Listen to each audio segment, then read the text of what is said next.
কোথায় গেল আমার শিক্ষক জ্ঞানবান্তে, যিনি আমাকে পিটাতেন, যিনি আমাকে মেরেছিলেন? তিনি ধর্মের শিক্ষক ছিলেন, কিন্তু তিনি আমাদের পড়াতেন ইংরেজি। ওয়ান্ডারফুল একজন ভালো শিক্ষক ছিলেন। এই মানুষগুলির কথা, এই পুরোহিতগুলির কথা কি আমাদের মনে থাকবে? সকল সহ পুরোহিত বিন্দু, আপনাদেরকে যথাযথ নমস্কার জানাচ্ছি। এই মঞ্চে, বিশাল মঞ্চে আমাদের সবচেয়ে আগে যাদেরকে আমি প্রণাম দেব, আমাদের মা বোন যারা এখানে আছেন তাদেরকে, আপনাদের সকলকে প্রণাম দিচ্ছি। এবং প্রিয় ভাই বন্ধুরা যারা এখানে আছেন তাদেরকেও আমি প্রণাম দিচ্ছি। এই ধর্ম অনুষ্ঠান অত্যন্ত গুরুত্বপূর্ণ আপনাদের জন্য, আমাদের জন্য, এ দেশের জন্য। অত্যন্ত শান্তির ধর্ম, অত্যন্ত জ্ঞান ও গর্ব ধর্ম। এই ধর্মের ভিতরে সাধনার অনেক কিছু আছে। সাধনা করে অনেক কিছু পাওয়া যায়, শান্তি পাওয়া যায়। এখানে সৎ চরিত্রের জন্য আমাদেরকে ইঙ্গিত করেছে, শিক্ষা দিয়েছেন। আমাদের যাতে হিংসা বিদ্বেষ না থাকে তার শিক্ষা দিয়েছেন। আমরা যাতে জীবন চরিত্রকে মাদকাসক্ত না করতে হয় সেদিকে শিক্ষা দিয়েছেন। কিন্তু মানুষ মাত্রই তো আমরা শয়তানের ফাঁদের মধ্যে আছি। অনেক কিছু আমরা ত্যাগ করি, বারবার একটি ভ্রান্ত পথে আমরা যাই, যেখানে কলহ, যেখানে অশান্তি, যেখানে হিংসা, যেখানে বিদ্বেষ, ওখানেই আমরা বেশি যাই। আজকে সারা বিশ্বের মধ্যে দেখেন প্রত্যেকটা জায়গায় খুন খারাপি, যুদ্ধ এবং আধুনিক অস্ত্র তৈরি হচ্ছে, অথচ মানুষের জীবনযাত্রার উন্নতির জন্য কোনো কিছু হচ্ছে না। পাশে দেখেন রোহিঙ্গা এবং বার্মার মধ্যে কত সুন্দর একটা শান্তির দেশ ছিল বার্মা, সেখানেও অশান্তি।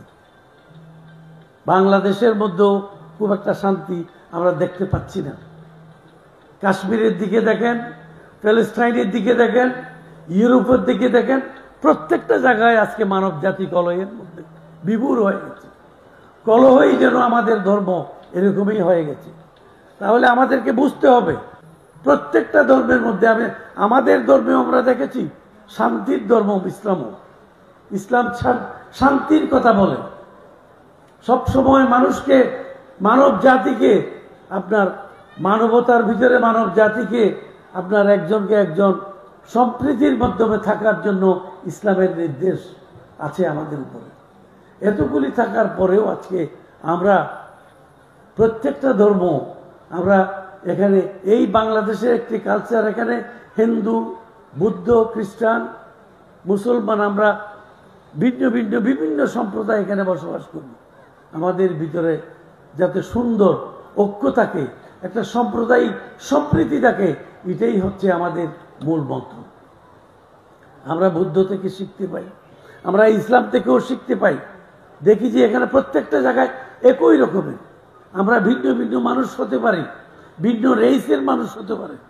এক একজন এক এক রেইস, কেউ কালো মানুষ, কেউ ফর্সা মানুষ, কেউ সুন্দর, কেউ হলুদ বরণ, আবার কেউ দেখবেন আপনার আমাদের এই বাংলাদেশের পর থেকে দেখবেন কি আবার মঙ্গোলীয় রেইসের মানুষ, আবার আমরা এখানে যারা ককেশীয় রেইসের মানুষ।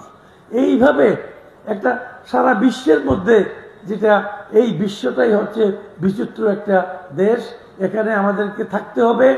এই বিশ্বকে আমাদের শান্তিতে রাখার জন্য ধর্ম যেভাবে শিক্ষা দিয়েছে সেটাকে আমাদের অনুসরণ করতে হবে। আজকে বাংলাদেশ অশান্তি ভাব, আমরা সকলকে একতাবদ্ধতাকে দেশপ্রেমে উদ্বুদ্ধ হয়ে বাংলাদেশকে শান্তির মধ্যে নিয়ে আসতে হবে।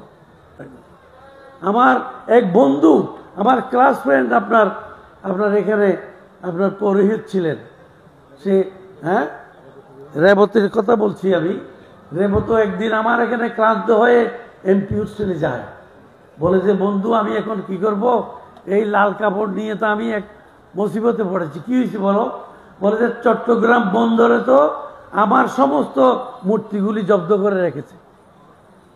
থাইল্যান্ড থেকে সে আপনার মূর্তি নিয়ে আসছে, ওখানে হয়তো কেউ ডোনেট করেছে, সেটা তাহলে ডোনেশনের কথাটা লেখে আনো নাই কেন? ওখানে কাস্টম তাকে বিরাট অঙ্কের একটা ট্যাক্স ধরে বসে আছে। সে আমার আশায় ঢাকায় গিয়ে আমাকে বলে যে আমাকে হেল্প করো। আমি তাকে শুদ্ধ নিয়ে গেলাম অর্থমন্ত্রী সাইফুর রহমানের এখানে। আমি বলি, স্যার এই তো আমার বন্ধু এবং আমার গ্রামেরই এই মন্দির, এই আপনার এই কিয়াংয়ের সে যে মূর্তিগুলি এনেছে এগুলি আপনাকে আমাকে নিয়ে তাদেরকে দিতে হবে, এখন আপনি আমাকে হেল্প করুন। অনেকক্ষণ চিন্তা করতে করতে কিভাবে এখন পরে দিয়ে সেই ট্যাক্সগুলি মওকুফ করে, আমার এখনো মনে আছে, ট্যাক্সগুলি মওকুফ করে বন্দর থেকে সেটা খালাস করে এখানে আইনে প্রতিষ্ঠা করে আমাকে একদিন নিয়ে এসে বলে যে এগুলি দেখো।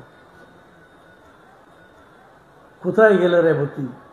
কোথায় গেল আমার শিক্ষক জ্ঞানবান্তে, যিনি আমাকে পিটাতেন, যিনি আমাকে মেরেছিলেন? তিনি ধর্মের শিক্ষক ছিলেন, কিন্তু তিনি আমাদের পড়াতেন ইংরেজি। ওয়ান্ডারফুল একজন ভালো শিক্ষক ছিলেন। এই মানুষগুলির কথা, এই পুরোহিতগুলির কথা কি আমাদের মনে থাকবে? যাতে সকলেই মিলে আমরা এক থাকতে পারি এই বাংলাদেশে তথা সারা বিশ্বের মধ্যে, এই কথাটুকু বলে আপনাদের আবারও প্রণাম জানিয়ে আমার বক্তব্য শেষ করছি। ধন্যবাদ সকলকে।